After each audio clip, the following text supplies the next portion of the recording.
ಕಣ್ಣೆತ್ತಿ ನೋಡಲು ಸಮಯವಿಲ್ಲದ ಮೋದಿ ಸರ್ಕಾರ ಸುದ್ದಿಗೆ ಸ್ವಾಗತ. ನಾನು ಲಿಖಿತಾ ಪ್ರಜ್ವಲ್. ನೀಟ್ ಎಂದರೆ NEET, ಹಾಗೆಂದರೆ national eligibility cum entrance test, ಅರ್ಥಾತ್ ದೇಶೀಯ ಅರ್ಹತಾ ಮತ್ತು ಪ್ರವೇಶ ಪರೀಕ್ಷೆ.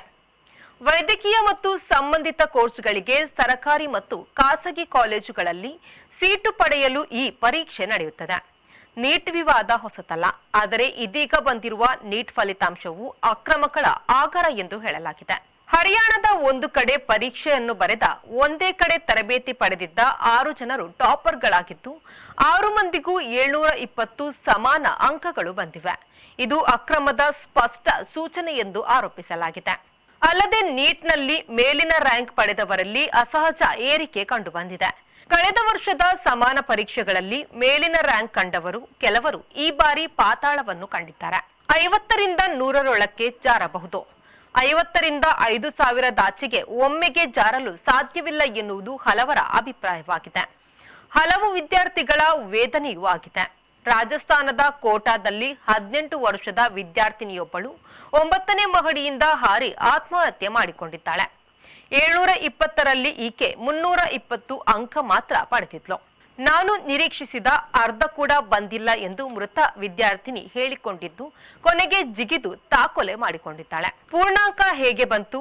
ಅದು 6 ಮಂದಿಗೆ 720 ಪೂರ್ಣಾಂಕ ಬಂದುವುದು ತೀರಾ ಅಸಹಜ ಮತ್ತು ಮಹಾ ಮೋಸ, ವಂಚನೆ ಇದರ ಹಿಂದಿರುವಂತಿದೆ ಎಂಬ ಆರೋಪ ಕೇಳಿಬಂದಿದೆ.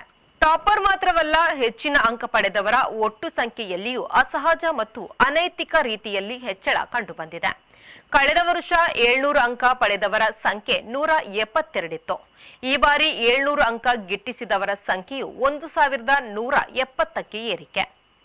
ಹಾಗೆಯೇ ಕಳೆದ ಬಾರಿ 650 ಅಂಕ ಗಳಿಸಿದವರು 7,288 ಮಂದಿ ಇದ್ದರೆ, ಈ ಬಾರಿ 29,012 ಮಂದಿ 650 ಅಂಕದಲ್ಲಿ ಇರುವವರಾಗಿದ್ದಾರೆ. ಹೀಗೆ ಅಸಹಜ ಏರಿಕೆಯಿಂದಾಗಿ ಇತರೆ ಹೆಚ್ಚು ಅಂಕ ಪಡೆದವರಿಗೂ ಕಾಲೇಜುಗಳಲ್ಲಿ ಸೀಟು ಸಿಗದಿರುವ ಸಾಧ್ಯತೆ ಸ್ಪಷ್ಟವಿದೆ. ನ್ಯಾಷನಲ್ ಟೆಸ್ಟಿಂಗ್ ಏಜೆನ್ಸಿ ಎನ್ನುವ NTA ಅರ್ಥಾತ್ ದೇಶೀಯ ಪರೀಕ್ಷಕ ಏಜೆನ್ಸಿಯು ಕೃಪಾಂಕಗಳ ಬಗೆಗೆ ಸ್ಪಷ್ಟನೆಯನ್ನು ನೀಡಿದೆ. ಹೊಸ NCERT national council of educational research and training ಎಂಬ ರಾಷ್ಟ್ರೀಯ ಸಂಶೋಧನಾ ಮತ್ತು ತರಬೇತಿ ಶಿಕ್ಷಣಗಳ ಮಂಡಳಿಯು ಹೊಸ ಪಠ್ಯಕ್ರಮ ಇಲ್ಲವೇ ಸಿಲೆಬಸ್ ನೀಡಿತ್ತು. ಆದರೆ ಹೆಚ್ಚಿನ ವಿದ್ಯಾರ್ಥಿಗಳು ಹಳೆಯ ಸಿಲೆಬಸ್ ಆಧರಿಸಿಯೇ ಉತ್ತರಿಸಿದರು. ಅವರಿಗೆ 5 ಕೃಪಾಂಕ ಇಲ್ಲವೇ ಗ್ರೇಸ್ ಮಾರ್ಕ್ ನೀಡಲಾಗಿದೆ. ಟಾಪರ್ಗಳಲ್ಲದೆ 715 ಅಂಕ ಪಡೆದ 44 ಮಂದಿ ಕೂಡ ಕೃಪಾಂಕಗಳ ಮೂಲಕ 720 ಅಂಕ ಪಡೆದವರಾಗಿ ಟಾಪರ್ಗಳ ಸಾಲಿನಲ್ಲಿ, ಅಂದರೆ ಅವರ ಕೆಳವರಸೆಯಲ್ಲಿ ನಿಂತಿದ್ದಾರೆ. ಪಠ್ಯಗಳ ಗೊಂದಲವಿದ್ದಾಗ ಗ್ರೇಸ್ ಮಾರ್ಕ್ ನೀಡಲು ನಿಯಮಗಳಲ್ಲಿ ಅವಕಾಶವಿದೆ ಎಂದು ಕೂಡ NTA ಹೇಳಿದೆ. ಆದರೆ ಟಾಪರ್ಗಳು ಮಾತ್ರವಲ್ಲ, ಹೆಚ್ಚಿನ ರ್ಯಾಂಕಿಂಗ್ ಅಂಕಗಳಲ್ಲೆಲ್ಲ ಅತಿ ಹೆಚ್ಚು ವಿದ್ಯಾರ್ಥಿಗಳ ರಾಶಿಯೇ ಇರುವುದು ಕಂಡುಬಂದಿದೆ. ಈ ರೀತಿ ಎಂದೂ ಆದುವುದಿಲ್ಲ ಎನ್ನುತ್ತಾರೆ ಶಿಕ್ಷಣ ತಜ್ಞರು. ನೀಟ್ ಎನ್ನುವುದು ವಿಶ್ವವಿದ್ಯಾನಿಲಯಗಳ ಮಟ್ಟದಲ್ಲಿನ ಏಕರೀತಿಯ ಪ್ರವೇಶ ಪರೀಕ್ಷೆಯಾಗಿದೆ. MBBS ಮತ್ತು BDSಗಳ ಸಹಿತ ವೃತ್ತಿ ಶಿಕ್ಷಣಕ್ಕೆ ರಾಷ್ಟ್ರೀಯ ಏಕಪ್ರವೇಶ ಬಾಗಿಲು ಎನಿಸಿದೆ. ಈ ಪರೀಕ್ಷೆಗೆ ಹಾಜರಾಗುವವರ ಸಂಖ್ಯೆಯಿಂದಾಗಿ ಇದು ಭಾರತದ ಅತಿ ದೊಡ್ಡ ಪರೀಕ್ಷೆ ಎನಿಸಿಕೊಂಡಿದೆ. ಹಾಗೆಂದರೆ ನೀಟ್ ಪರೀಕ್ಷೆಯನ್ನು ಭಾರತದಲ್ಲೇ ಅತಿ ಹೆಚ್ಚು ವಿದ್ಯಾರ್ಥಿಗಳು ಬರೆಯುತ್ತಾರೆ. ಈ ಬಾರಿಯ ನೀಟ್ ಫಲಿತಾಂಶದಲ್ಲಿ ತುಂಬಾ ಗೋಲ್ಮಾಲ್ ನಡೆದಿದೆ ಎಂದು ವಿದ್ಯಾರ್ಥಿಗಳು ಆಪಾದನೆ ಮಾಡಿದ್ದಾರೆ. ಹಲವರು ಫಲಿತಾಂಶಗಳನ್ನು ತಡೆಹಿಡಿಯಬೇಕು ಎಂದು ಹೇಳಿದ್ದಾರೆ. ಕಾಂಗ್ರೆಸ್ ಮತ್ತು ಹಲವು ಪಕ್ಷಗಳ ನಾಯಕರು, ಪ್ರಿಯಾಂಕಾ ಗಾಂಧಿ, ರಾಜ್ಯ ಶಿಕ್ಷಣ ಸಚಿವ ಮಧು ಬಂಗಾರಪ್ಪ, ಅಶೋಕ್ ಗೆಹ್ಲೋಟ್ ಮೊದಲಾದವರು ನೀಟ್ ಫಲಿತಾಂಶದ ಅಕ್ರಮವನ್ನು ಕೂಡಲೇ ತನಿಖೆಗೆ ಒಳಪಡಿಸಿ ಅನ್ಯಾಯಕ್ಕೊಳಗಾದ ವಿದ್ಯಾರ್ಥಿಗಳಿಗೆ ನ್ಯಾಯ ಒದಗಿಸಬೇಕು ಎಂದು ಒತ್ತಾಯ ಮಾಡಿದ್ದಾರೆ. ಟ್ಯುಟೋರಿಯಲ್ಗಳು ಮತ್ತು UGC ಅಧಿಕಾರಿಗಳು ಹಾಗೂ ಪರೀಕ್ಷಾ ಕೇಂದ್ರಗಳ ಕೆಲವರು ಸೇರಿಕೊಂಡು ಹಣಕ್ಕಾಗಿ ಅಕ್ರಮ ಎಸಗುತ್ತಾರೆ ಎಂದು ನೀಟ್ ವಿಷಯದಲ್ಲಿ ಹಿಂದಿನಿಂದಲೂ ದೂರಿದೆ.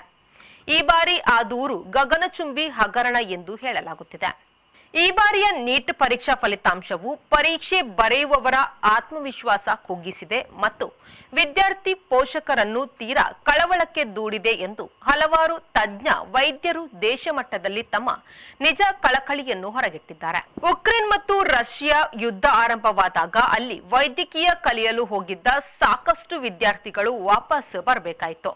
ಮೊನ್ನೆ ರಷ್ಯಾದ ಸೇಂಟ್ ಪೀಟರ್ಸ್ಬರ್ಗ್ನಲ್ಲಿ 4 ಭಾರತೀಯ ವಿದ್ಯಾರ್ಥಿಗಳು ನೆವಾ ನದಿಯಲ್ಲಿ ಮುಳುಗಿ ಮರಣ ಕಂಡರು.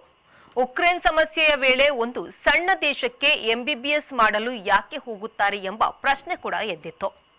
ಪಾಶ್ಚಾತ್ಯ ದೇಶಗಳಿಗೆ ಸ್ನಾತಕೋತ್ತರ ಕಲಿಕೆಗೆ ಹೋಗುವವರ ಸಂಖ್ಯೆಯು ವರ್ಷದಿಂದ ವರ್ಷಕ್ಕೆ ಹೆಚ್ಚುತ್ತಲೇ ಇದೆ. ಇವೆಲ್ಲದರ ನಡುವೆ ಭಾರತದಲ್ಲಿ ವೈದ್ಯಕೀಯ ಮತ್ತು ವೃತ್ತಿ ಶಿಕ್ಷಣವನ್ನು ವ್ಯಾಪಕಗೊಳಿಸಬೇಕು, ನೀಟ್ ಪರೀಕ್ಷೆ ಸಮರ್ಪಕವಾಗಿ ನಡೆಯಬೇಕು ಎಂಬ ಕೂಗು ಎದ್ದಿತ್ತು. ಆದರೆ ಸರಿಯಾಗುವುದು ಹೋಗಲಿ, ನೀಟ್ ಪರೀಕ್ಷೆಯೇ ಅಕ್ರಮದ ಹಗರಣವಾಗಿ ವಿದ್ಯಾರ್ಥಿ ಪೋಷಕರನ್ನು ಬಹಳ ಪೇಚಿಗೆ ಒಳಪಡಿಸಿದೆ. ಈ ಬಾರಿ 24 ಲಕ್ಷ ಯುವಕ ಯುವತಿಯರು ನೀಟ್ ಪರೀಕ್ಷೆಯನ್ನು ಬರೆದಿದ್ರು. ಅವರೆಲ್ಲ ಈಗ ಅನುಮಾನ ಮತ್ತು ಅತಂತ್ರತೆಯನ್ನು ಎದುರಿಸುತ್ತಿದ್ದಾರೆ. ಮೋದಿಯವರ ನಿಯೋಜಿತ ಸರ್ಕಾರವು ಈ ಅಕ್ರಮಗಳಿಗೆ ಯಾವುದೇ ರೀತಿಯಲ್ಲಿ ಉತ್ತರಿಸುತ್ತಿಲ್ಲ. ಸರ್ಕಾರ ರಚನೆಯ ಅವಸರದಲ್ಲಿ ಶಾಸಕ ಸಂಸದರ ಖರೀದಿಯ ಜಂಜಾಟದಲ್ಲಿ ವಿದ್ಯಾರ್ಥಿಗಳ ಭವಿಷ್ಯದ ಜೊತೆಗೆ ಮೋದಿಯವರ ಸರ್ಕಾರವು ಆಟವಾಡುತ್ತಿದೆ. ಈ ಸರ್ಕಾರಕ್ಕೆ ಅನ್ಯಾಯಕ್ಕೊಳಗಾದ ವಿದ್ಯಾರ್ಥಿಗಳಿಗೆ ನ್ಯಾಯ ಒದಗಿಸುವ ವ್ಯವಧಾನವೇ ಇಲ್ಲ. ಕಡೆಮಟ್ಟಿಗೆ ಆ ಕಡೆಗೆ ದೃಷ್ಟಿಯನ್ನು ಹಾಯಿಸಿ ಕೂಡ ನೋಡುತ್ತಿಲ್ಲ. ಒಟ್ಟಾರೆ ಕೇಂದ್ರ ಸರ್ಕಾರವು ವಿದ್ಯಾರ್ಥಿಗಳನ್ನು ಖಿನ್ನತೆಯತ್ತ ದೂಡುತ್ತಿದೆ ಎಂದು ಕರ್ನಾಟಕದ ಮುಖ್ಯಮಂತ್ರಿ ಎಸ್ ಸಿದ್ದರಾಮಯ್ಯನವರು ಸ್ವರವನ್ನು ಎತ್ತಿದ್ದಾರೆ. ಇದು ಇವತ್ತಿನ ಸುದ್ದಿ. ನಿರಂತರ ಸುದ್ದಿ ಮತ್ತು ಮನರಂಜನೆಗಾಗಿ ವಿ4 ನ್ಯೂಸ್ನ ಫೇಸ್ಬುಕ್ ಪೇಜ್ ಫಾಲೋ ಮಾಡಿ ಹಾಗೂ ಯೂಟ್ಯೂಬ್ ಚಾನೆಲ್ ಸಬ್ಸ್ಕ್ರೈಬ್ ಮಾಡಿ.